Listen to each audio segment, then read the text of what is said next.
A gente vai seguir nessa área econômica, então, falando sobre a questão do arcabouço fiscal, né? O relator da proposta, o deputado federal Cláudio Cajado, esclareceu que o descumprimento das regras estipuladas pelo governo Lula pode implicar em crime de responsabilidade. Questionado pelos jornalistas se a sua proposta seria conivente com governantes que não consigam ou queiram cumpri-la, Cajado garantiu que a lei não tem essa intenção. A gente vai ver um trecho, então, da fala do relator do arcabouço fiscal, deputado Cláudio Cajado, quando ele conversou com jornalistas hoje. Vamos ver. Descumprimento da meta, punibilidade. Aí que estava um grande ruído em relação a essas questões de como seria essa criminalização, etc. Está contido no artigo 7º do substitutivo. O substitutivo prevê que o descumprimento do limite inferior da meta de resultado primário não configura infração à lei de responsabilidade fiscal, desde que, primeiro, tenham sido adotado no âmbito da sua competência as medidas de limitação de empenhos e pagamento, preservado o nível mínimo de despesas discricionárias necessário ao funcionamento regular da administração pública, conforme limite estabelecido na Lei de Diretrizes Orçamentárias. E o responsável, ou seja, o gestor, não tem ordenado ou autorizado medida em desacordo com as vedações previstas na lei complementar. Observação: as medidas de ajuste e vedação podem ser moduladas pela mensagem do presidente da República enviada ao Congresso Nacional. Segunda observação: o substitutivo não altera a legislação atual referente a crimes de responsabilidade e de improbidade administrativas. Elas continuam valendo. A lei não alterou, nem era cabível que fizesse qualquer alteração nesse sentido. Então, nós estamos tratando aqui de sanções administrativas. As demais, crime de responsabilidade e improbidade, continuam valendo, mas não está aqui no bojo da lei, não foram alteradas, continuam valendo como sempre foram. Sobre esse assunto, Graeb e Rodrigo, a gente vai conversar agora com o vice-líder da oposição, deputado Luiz Felipe de Orleans e Bragança, que participa com a gente do nosso papo. Deputado, muito boa noite, seja muito bem-vindo aqui ao Papo Antagonista, é muito bom conversar com o senhor mais uma vez. Deputado, eu queria começar essa entrevista perguntando para o senhor como é que vai ser traçada a estratégia da oposição em relação a essa votação de urgência que está prevista, inclusive, para amanhã na Câmara dos Deputados, né? Qual a estratégia que vai ser traçada pela oposição? E, além disso, deputado, o senhor vocaliza muito essas críticas à questão do texto do novo arcabouço fiscal, né? Disse que a atual regra do teto de gastos é boa, o senhor fala muito que isso está sendo utilizado como um instrumento político apenas pelo governo Lula, mas o teto de gastos hoje, a atual regra fiscal, ela já apresenta um certo esgotamento, né, deputado, em relação a algumas medidas que não consegue fazer com que o governo permita com que o governo aplique, por exemplo, recursos necessários como a ampliação, por exemplo, do Bolsa Família. Isso não cabe hoje dentro do teto de gastos. Qual a sua avaliação? Qual seria a sugestão e qual seria a mudança nesse texto do arcabouço na sua avaliação, deputado? Muito boa noite, seja muito bem-vindo. Seu áudio, deputado, eu acho que o senhor deve ter desligado. Está ali no cantinho, a gente consegue ver isso. Agora sim, obrigado. Deputado. Estamos escutando bem agora. Sim, sim. Bom, primeiro, muito obrigado por estar me recebendo aqui e afirmar que o deputado Cajado tem um trabalho muito difícil pela frente, porque ele foi incumbido de tentar fazer um elefante voar, e é isso que foi a proposta. A proposta do arcabouço fiscal, ela não é para controlar gasto, ela não é para limitar gasto, ela não é para ter disciplina fiscal. A proposta do arcabouço fiscal, a base dela, é para que o governo garanta aumento de gastos e aumento de impostos comensuráveis a esses gastos para garantir um superávit. É isso que é a proposta, é totalmente diferente. Você está botando um elefante para voar, não é para controlar e ter disciplina fiscal. Com relação a você trabalhar, como é que seria o ideal? O ideal seria melhorar a proposta, não a proposta, mas melhorar o que é hoje o teto de gastos. Tem uma série de gatilhos que poderiam ser melhorados para que, de fato, o governo tenha acesso a despesas extraordinárias ou querer fazer um plano diferenciado que não está contemplado e acionar gatilhos mediante obtenção de um certo índice, de certa performance arrecadatória e de superávit. Isso é razoável. Agora, o que não é razoável é mexer naquilo que funciona. Então, o que funcionava? Funcionava a ideia de ter limites, e trancar esses limites e criminalizar por excessos. Isso funcionava. E é exatamente isso que eles estão querendo mexer. E lembrando, quem são eles? Eles já são culpáveis, já têm precedentes, criminais até, de violação exatamente de tudo aquilo que envolve o erário público. Então, o arcabouço fiscal, o calabouço fiscal, nada mais é de uma carta branca a pessoas que não têm idoneidade para tratar do erário público, simples assim. Então, qualquer cidadão e que se coloque na posição de oposição ao governo, estaria vendo dessa maneira. Então, nós temos que fazer oposição a esse projeto, apesar do bom intento e do bom trabalho do deputado Cajado, que é muito bem quisto por todos os lados da Câmara, é querido pela esquerda, é querido pelo centro e também pela direita. Então, ele é uma pessoa que, eu diria que tentou exercer o máximo de isenção com um projeto irrealizável, na nossa opinião. E o que veio aqui de substitutivo, da ideia inicial, que tinha sido proposta e ventilada, que era de fato muito ruim, ele tentou melhorar. Mas mesmo assim, as premissas, as fundações não permitem que ele atinja essa melhoria que a gente espera. Então, a oposição... Mas voltou, né, deputado? Voltou a questão da contenção e ele colocou no texto a questão da responsabilização em caso de descumprimento, né? Sim, mas existem todo tipo de subterfúgio para driblar exatamente tudo isso que foi colocado de uma maneira, vamos dizer aqui, de fato ele colocou ali texto, mas tem ali o contraponto também. Existem maneiras de você driblar como foi colocado. Então, existem maneiras de driblar a criminalização. Existem maneiras também de você driblar o excesso de gastos. E lembrando, essa proposta, ela não é para limitar gastos. Então, ela é para garantir gastos. É para garantir aumento de gastos. Então, como é que você vai criminalizar isso? Já como premissa, fundação básica da proposta, ela não cria limites. Ela cria avanços e cria bandas de aumentos. Então, estando dentro dessa banda, é isso que é o problema, né? Você não está limitando aqui gastos como era anterior. E você não coloca a júdice do Congresso Nacional toda vez que há uma necessidade pontual ou extraordinária para que se vote aqui uma quebra do teto, que era a questão anterior. E é isso que eu acho que era saudável, exatamente essa discussão, se vale ou não quebrar o teto toda vez que você se depara com uma situação extraordinária, ou seja, um plano de governo, um plano pontual, ou uma calamidade pública, ou coisa do gênero. Então, isso sai e cria-se quase que uma banda livre de atuação de crescimento de gasto. Então, como é que você vai criminalizar isso? Muito difícil. Além do que ele pode também mandar por lei complementar mudanças nas metas, mudanças nos limites.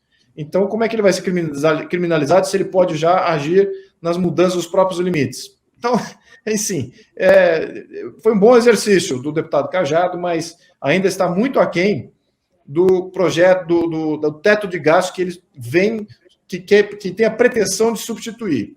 Então, eu acho que esse que é o contexto aqui. O teto de gastos ainda é a melhor opção, temos que ficar firmes nisso, não podemos ter vergonha de defender aquilo que existe em nome de falso avanço. É isso que é o ponto aqui. E aqui eu imagino que a casa, os deputados, eles todos se sensibilizam toda vez que tem uma nova proposta, um novo marco. Aí eles todos, deve ser melhor. Mas quando você vai olhar no detalhe e na simulação de como é que esse jogo é jogado, você vê que não é melhor. Ele realmente viola ainda os problemas principais de premissa que a gente tinha antes.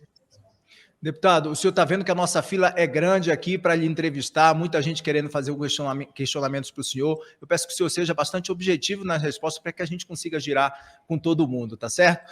Rodrigo Oliveira também participa dessa entrevista direto de São Paulo. Rodrigo. Deputado, boa noite. Eu queria fazer só uma pergunta simples, né? Esse arcabouço, do jeito que está hoje, ele foi, como é que se diz? arrumado ali a algumas mãos, né? Entre elas a do Arthur Lira, que é um deputado com muita força dentro da Câmara dos Deputados, né? Presidente da Câmara.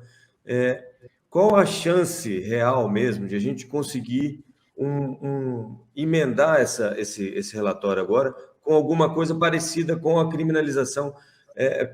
Porque, por óbvio, é algo que o governo não quer que aconteça, né?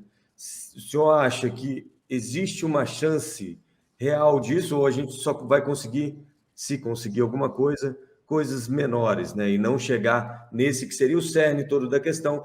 Afinal de contas, se você tem uma regra que não há punição nenhuma, se você não cumprir, ela vira uma regra para inglês ver, né?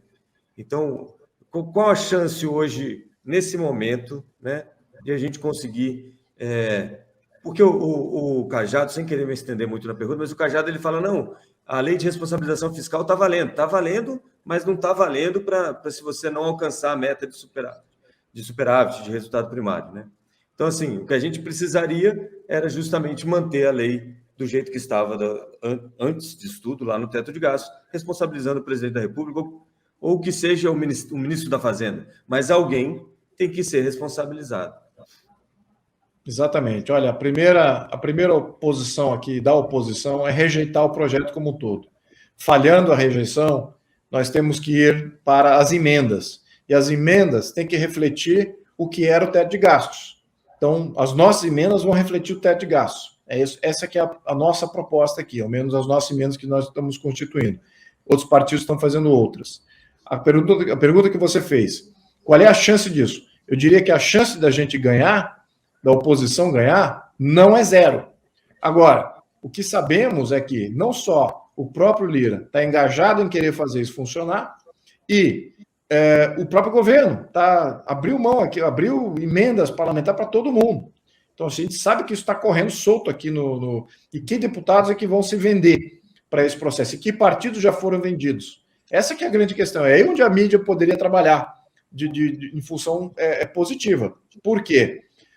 Isso é categórico. Todos os partidos e deputados que analisaram a proposta, independentes, e que querem passar um juízo sobre essa proposta, todos eles afirmam: o teto de gastos é melhor do que o arcabouço fiscal. Então, seria uma afirmação factual de observação quase que absoluta aqui da maioria dos partidos que compõem. Agora, quem é que já se vendeu nesse processo? Essa aqui é a grande pergunta. E é isso que vamos ver. Nós vamos ver exatamente agora. Por quê? As questões tributárias, fiscais, de economia, elas não têm um engajamento popular que, por exemplo, o projeto da censura. Então, se por um lado a população se engaja por aquilo que ela percebe que seja um impacto direto nela, na vida dela, ela, nas questões tributárias, orçamentárias, elas não se engajam ainda. Eu digo ainda, porque eu já morei em país em que as questões orçamentárias eram o que mais engajava a população na rua. A mobilização social era toda baseada na questão orçamentária e de questão fiscal, e quanto que impostos pagam, etc, etc.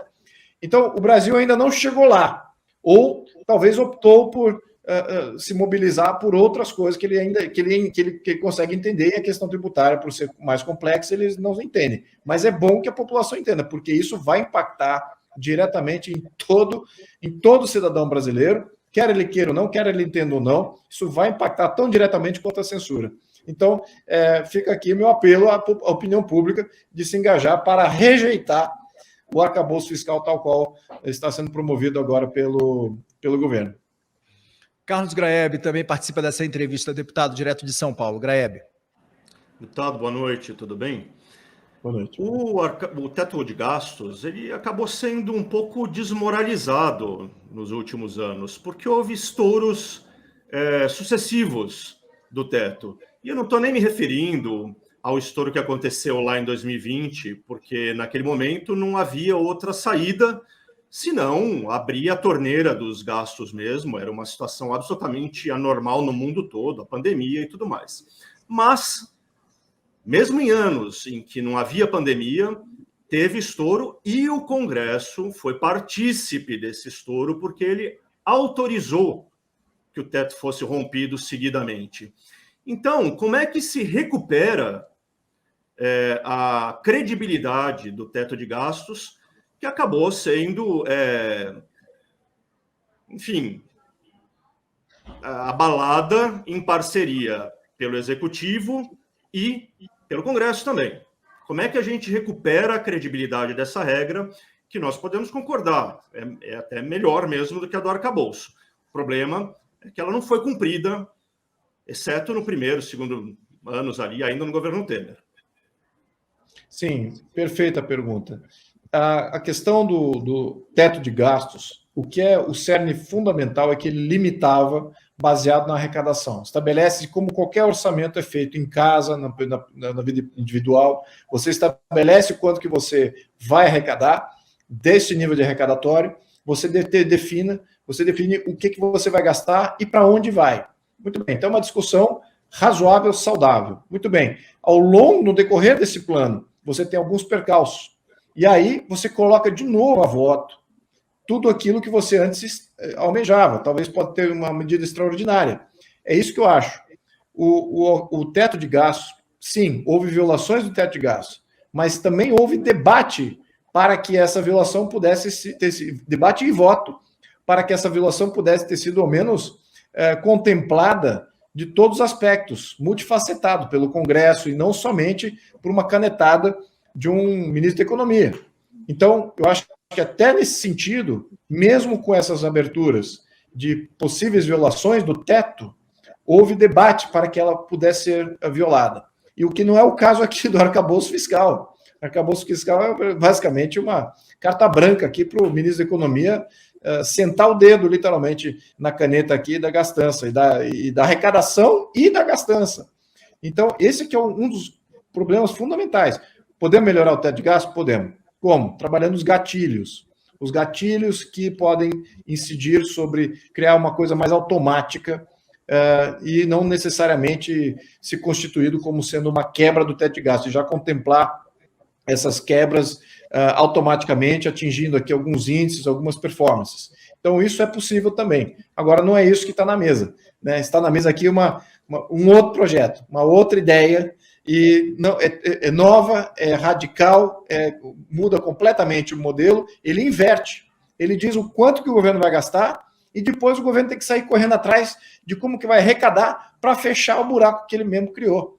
Então, isso é um modelo que é como se fazia antes. E como se fazia antes, a gente sabe o que acarreta. Acarreta em pouco planejamento de longo prazo, pouco financiamento de longo prazo, então tudo no curto prazo, juros altos, porque a imprevisibilidade é muito, muito grande, o valor da moeda despenca, a moeda deixa de ser uma moeda de troca com credibilidade.